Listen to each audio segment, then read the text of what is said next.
One case I want to go back to is the Tom Messick case. It's the one you opened with in the movie. It's the Lily Pond area case. And it goes back to 2015, Northeast New York. And I think, if I'm not mistaken, this is over just northeast of Lake George. Is that correct? I'm not great on New York geography. I know it's north of Albany, about an hour and a half. Okay, that's about right. Yeah, I think it's in that Lake George area, which is not far from me. I've been through there. But this case in particular is an odd one because as hunters, I think we've all done this before. Some of us are bow hunters, some of us are ground hunters.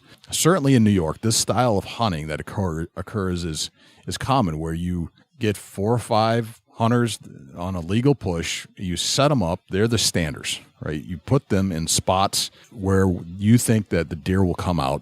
They're usually the kids or the older adults that don't have great mobility, and you put them there and you say, stay here until the deer come through, and you shoot if you find the deer that you're looking for. Meanwhile, the other pushers, so to speak, are going up over the top of a mountain or going through whatever thing they're going through, and those are the more mobile aspects of the hunter group. It's a human push. You're taking humans to drive deer towards the hunters that are sitting in hope of a shot, because the deer get stuck in these really thick areas and they won't come out, and it's one method to hunt. I've done it myself. It's certainly different than getting in a tree stand or hunting from a blind with a bow and arrow, but it is effective and very common in New York. What happened, or what are the series of events that happened to Tom Messick here? So Tom was like a 4-decade-long hunter safety instructor. Wow. He and his buddies, 6 guys, owned a hunting lodge up near Brant Lake in New York, and they had owned it for decades. These guys were best friends, did everything together. They fished, they hunt, they were outdoorsmen. They're like good old guys, great guys. And they went to an area where they had never went to before that was state land, and they went in there, and there was a series of their sons and things that were going to do the push, and 4 old guys were going to sit down, and these guys were in their 70s to low 80s. Messick was 82 at the time, and he was one of the 4 sitting on the outside. If you drew a straight line, 1, 2, 3, 4, one guy was near a lake, 2 guys were in the middle, and then Tom was on the outside.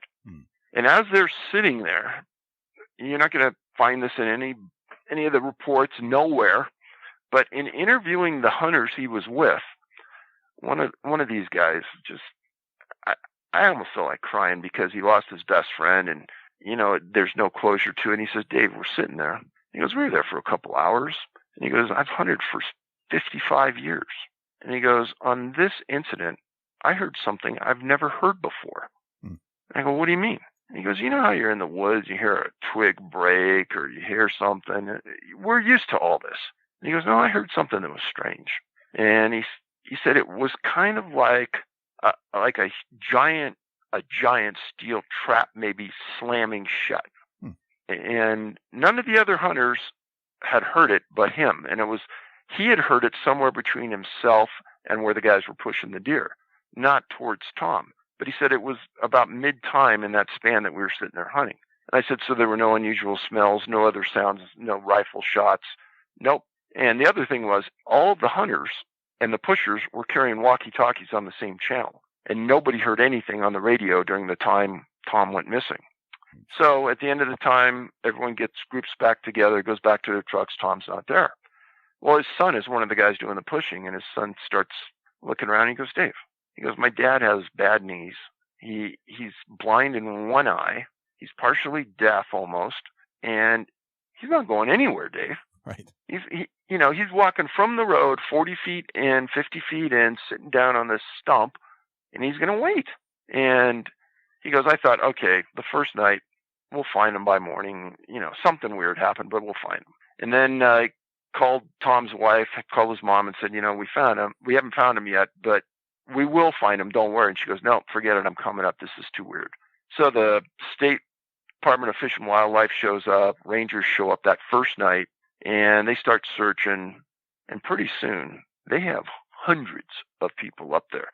And as his son said in the movie, he goes, Dave, we had people asking us, who is this, like the governor's son or something? Because it was such a comprehensive, thorough search. Now, in the books I've written, from writing stories in the late 1950s until today, what people don't know is that the FBI doesn't search for missing people. Right. You may think they do, but no, they don't. The only time they ever search for a missing person is when it's a very, very young child. And they have a special classification and protocol that allows them to go and assist in those instances. As far as adults, they don't care. If you think about the amount of responsibility the FBI has, they don't need that responsibility of looking for an 82-year-old man in the woods. It wouldn't make any sense. Right. It makes no sense. But what happens? 2 FBI agents show up the second day and all of a sudden start camping out on this event. Nobody knows why they're there. Nobody knows what they're doing. And they tell people they're just monitoring the event. Now, remember, we have national security issues. We've got terrorists and 2 FBI agents in the middle of nowhere in New York about an 82-year-old man who's missing. And they stay there for 6 days. Now, this has happened multiple times on cases I've written about, all the way from 1950 until today. It makes zero sense. There was never any evidence of a crime here. And even if there was, it's not their jurisdiction, it's state land. So I asked one of the search and rescue heads in the movie, I said, have you ever had an FBI agent show up on a search? Never. I said, do you have any understanding why he's there? And he said, well, the only thing that made sense is maybe they were bringing some special tools to assist, but I never saw those, and I never knew why they were there. Very strange. Very. So Tom is 82 years old, can't see out of one eye. He's deaf. They put him on a stand. No, they just put him on a stump. Stump. Yeah. Here's your seat, Tom. Sit down. Right. Don't move. Shoot a deer if you see one. We'll come by to get you in, an hour? 2 hours. 2 hours. Perfect time for a long-range drive for deer hunting in New York. Makes total sense. All the other guys stayed put, but Tom disappeared. Did they ever find a body or anything of that nature? I don't think that was the case, right? So one of the search and rescue commanders, who's a high-ranking sheriff's deputy, been searching for decades, he said, Dave, we should have found, at the minimum, his rifle. We should have found maybe scraps of a candy bar he was eating. Yeah. We never found anything. And when Tom's wife was debriefed, she said each one of the people that came up and debriefed her said it was so strange because they haven't found anything. Very strange. And I know our minds always go to the most simplistic explanation for each one of these disappearances. Oh, maybe one of his friends accidentally shot him. Well, no, because there were no shots fired. Right. Maybe he was killed by his friends. He was the most liked guy by everybody in the camp. Right. Maybe he walked out. I don't think so. At 82 years old, he's not walking that far. Right. And then you start to vet out all of the things that make sense to us as hunters. And this is something that's done on all the cases that I write about by search and rescue before we'll even look at it. So first of all, animal predation. Mm-hmm. Could a mountain lion, a cougar, or a bear taken him down and killed him? Well, if that was the case, there'd be a pretty big scene there. He'd fight for his life. There'd be scraps of clothing. Mm-hmm. There'd be drag marks. There'd be blood. No, none of these things are ever found on anything I write about. Could there be a mental health issue? Maybe he wanted to disappear. Maybe he wanted to commit suicide. Nope, that gets vetted out. You go right down this line of 4 or 5 items that they do in search and rescue to define how they're going to search and the effort they're going to put into it, meaning are they going to go out 5 miles, 10 miles, or just 2 miles? Well, depending on the health of the person, depends on how big and how wide that grid is. In Tom's case, nobody thought he could get outside of 2 miles, but they went way outside of 5 miles, and they still never found anything. It's fascinating to me because you had the standard search for a missing person. You get a squad of volunteers, some people with all woodsmanship skills to do a search and rescue of some sort. 300 people, I believe, is how it was described to search for Tom. 12 volunteer fire departments. You had New York State. You had dogs, 2 FBI agents for whatever reason, and couldn't find Tom, who shouldn't have gone far at all. Then I start to rule out, okay, well, grizzly bears. Well, there are no grizzly bears in New York State, first of all. There are black bears, but extremely unlikely that some bear is going to come through a deer push and grab Tom and race away with him. That's not happening. It's unlikely for a black bear to attack anyway. Wolves. Well, there are no wolves up in New York that I'm aware of. I'm sure there's the coyotes, but a pack of coyotes is not going to make Tom disappear.